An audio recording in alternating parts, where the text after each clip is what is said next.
تیسرا فائدہ یہ ہے کہ لوگوں کے دلوں کے اندر شوق پیدا ہوتا. مثلا اس سے پہلے کچھ آیتیں نازل ہوئی، اب اس کے بعد کچھ عرصہ گزر گیا، آیتیں نازل نہیں ہو رہی، وہی نازل نہیں ہو رہی، لوگوں کے دلوں کے اندر شوق پیدا ہوتا.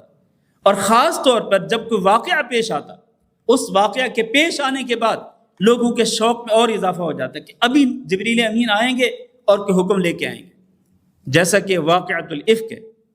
واقعۃ الافک کون سا واقعہ ہے؟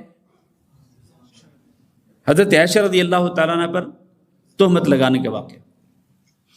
یہ واقعہ پیش آیا، 40 دن گزر گئے، 40 دن.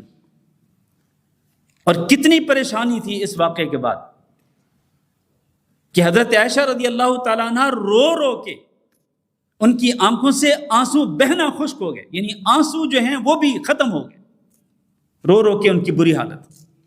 ان کے والدین پریشان، خود نبی صلی اللہ علیہ وسلم پریشان، اور سارے صحابہ کرام پریشان، کیونکہ نبی کا گھر ہے اور نبی کے گھرانے پہ بدکاری کا الزام لگ گیا ہے. یہ کوئی معمولی واقعہ نہیں تھا میرے بھائیو، یہ بہت بڑا واقعہ تھا.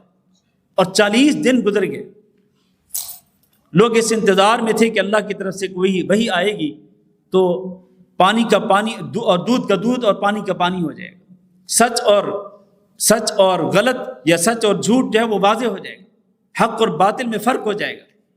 چنانچہ اللہ تعالیٰ نے بڑے شوق کے بعد، بڑے انتظار کے بعد آیتیں نازل کر دی، سورۃ النور کے 2 رکوع، اور وہ قیامت تک پڑھی جاتی رہیں گی، جن میں اللہ تعالیٰ نے واضح طور پر ارشاد فرمایا کہ سبحانک ھذا بہتان عظیم، یہ بہت بڑا بہتان ہے جو نبی کی بیوی پہ لگایا گیا.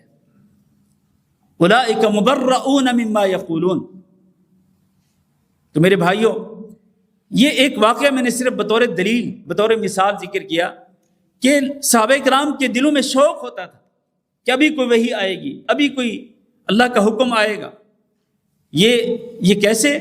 جب آیتیں تھوڑی تھوڑی کر کے نازل ہوتی، صورتیں تھوڑی تھوڑی کر کے نازل، ورنہ اگر ایک ہی دفعہ سب کچھ ہو جاتا تو یہ شوق نہ ہوتا. یہ ایک بہت بڑا فائدہ ہے.